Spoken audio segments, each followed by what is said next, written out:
Salam untuk kita semuanya, berjumpa lagi dengan saya di channel Aritela Tutorial, tempat kita untuk berbagi informasi seputar informasi pendidikan dan informasi guru, serta informasi lain yang ada hubungannya dengan pendidikan dan guru.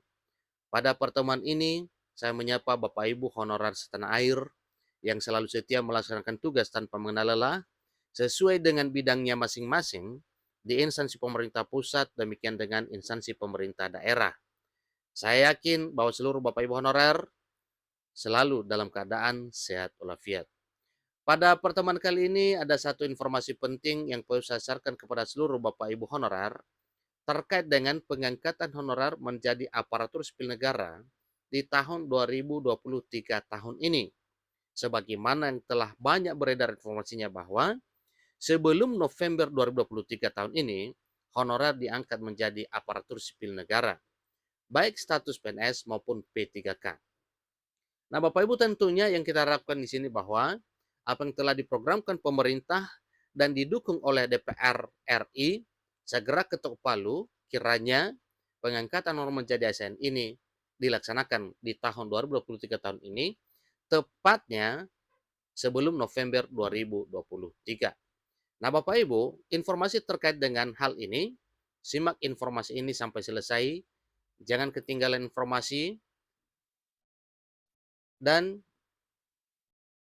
jangan lupa tekan tombol subscribe, share, dan komen, serta nyalakan tombol notifikasinya, supaya semua informasi yang disalurkan melalui channel ini selalu update di layar Bapak Ibu. Tanpa basa-basi lagi, langsung pada informasinya. Revisi Undang-Undang Aparatur Sipil Negara terbaru mewajibkan bahwa pengangkatan tenaga honorer sebagai PNS tanpa harus mengikuti tes tertentu. Jadi, dalam RUU ASN wajib dilakukan hal itu apabila nanti sudah ketuk palu. Jadi surat edaran Menpan RB pada tanggal 22 Juli 2022 yang menjelaskan bahwa seluruh tenaga honorer harus memenuhi beberapa persyaratan berikut sebelum dapat diangkat menjadi pegawai negeri sipil. Nah, kira-kira apa syarat dan ketentuan tersebut, Bapak Ibu? Maka itu adalah suatu hal yang wajib diketahui oleh seluruh Bapak Ibu honorer supaya segera siap-siap sebelum tiba jadwal pengangkatan sebelum November 2023. Tinggal beberapa bulan lagi, Bapak Ibu. Pertama, ini wajib terdaftar dalam database Badan Kepegawaian Negara atau dalam database BKN. Artinya, honorer sebagaimana yang telah disampaikan bahwa wajib terdaftar di database BKN. Yang kedua, telah diangkat oleh pimpinan unit kerja di instansi pemerintah di mana honorer tersebut bekerja.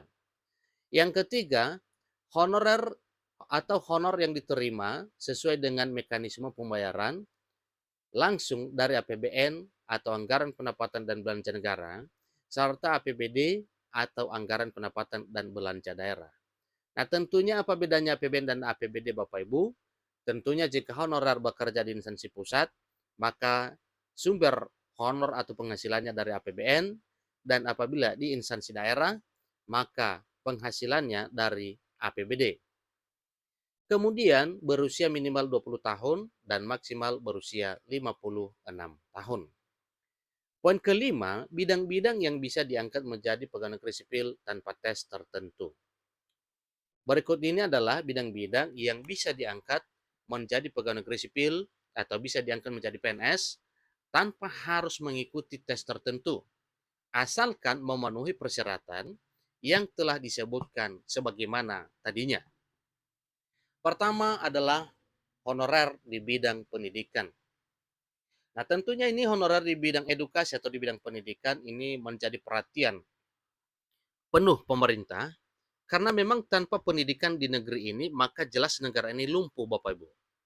Maka suatu hal yang wajar kalau tenaga honor non ASN di bidang pendidikan termasuk guru honorer memiliki kesempatan untuk bisa diangkat menjadi pegawai negeri sipil di tahun 2023 tahun ini. Mereka dalam arti para guru honorer ini yang sudah bekerja keras sebagai guru honorer memiliki kesempatan yang sama untuk diangkat menjadi PNS. Yang kedua, bidang kesehatan. Tenaga honorer non-ASN di bidang kesehatan seperti perawat dan dokter, honorer juga berpeluang menjadi PNS tanpa harus mengikuti tes tertentu. Karena memang honorer di bidang kesehatan juga menjadi bagian yang diperhitungkan oleh pemerintah dalam hal pengangkatan menjadi PNS. Jadi honorer di bidang kesehatan ini mereka harus memenuhi persyaratan dan ketentuan yang telah disebutkan sebelumnya. Yang ketiga, bidang pertanian. Tenaga honorer non-ASN juga di bidang pertanian dan penyuluh pertanian juga bisa diangkat menjadi PNS pada tahun 2023, tentunya sesuai dengan mekanisme serta syarat dan ketentuan yang berlaku. Hal ini memberikan harapan baru bagi mereka yang lama bekerja keras sebagai tenaga honorer di bidang tersebut. Poin keempat yaitu bidang administrasi. Tenaga honorer non-ASN juga di bidang administratif termasuk dalam daftar bidang yang bisa diangkat menjadi pegawai negeri sipil pada tahun 2023 tahun ini. Mereka juga akan diberi peluang menjadi atau diangkat menjadi PNS dengan memperhatikan batasan usia pensiun sesuai dengan aturan yang berlaku. Kelima, bidang penelitian. Tenaga honor non-ASN di bidang penelitian juga memiliki peluang untuk diangkat menjadi pegawai negeri sipil pada tahun 2023 tahun ini. Mereka ini dalam hal honorer bidang penelitian telah lama juga bekerja keras di bidang penelitian, memiliki kesempatan yang sama untuk diangkat menjadi pegawai negeri sipil bila semua persyaratan dan ketentuan sudah dipenuhi. Jadi dengan adanya kebijakan ini, diharapkan seluruh tenaga honorer dapat mendapatkan pengakuan atas dedikasi dan kontribusinya selama ini atau selama mengabdi di instansi pemerintah, baik instansi pemerintah pusat, demikian pula dengan instansi pemerintah daerah. Artinya semua honorer yang telah dibicarakan ini, yang telah dibahas ini, nantinya diangkat menjadi pegawai negeri sipil. Semoga informasi ini bermanfaat bagi semua Bapak Ibu honorer yang sedang menunggu kesempatan untuk diangkat menjadi pegawai negeri sipil atau diangkat menjadi PNS. Nah, Bapak Ibu, teruslah bekerja, semangat, dan jangan berhenti untuk berjuang demi meraih impian menjadi aparatur sipil negara dengan status pegawai negeri sipil di instansi pemerintah pusat maupun instansi pemerintah daerah. Itulah informasi terkini Bapak Ibu, yang mana ini juga merupakan satu kesungguhan pemerintah dengan berbagai langkah dan upaya untuk memperhatikan nasib honorer di seluruh tanah air Indonesia. Semoga semua honorer yang telah ditentukan sebagaimana ketentuannya bisa diangkat menjadi pegawai negeri sipil di tahun 2023 tahun ini. Sampai ketemu pada informasi berikutnya. Terima kasih.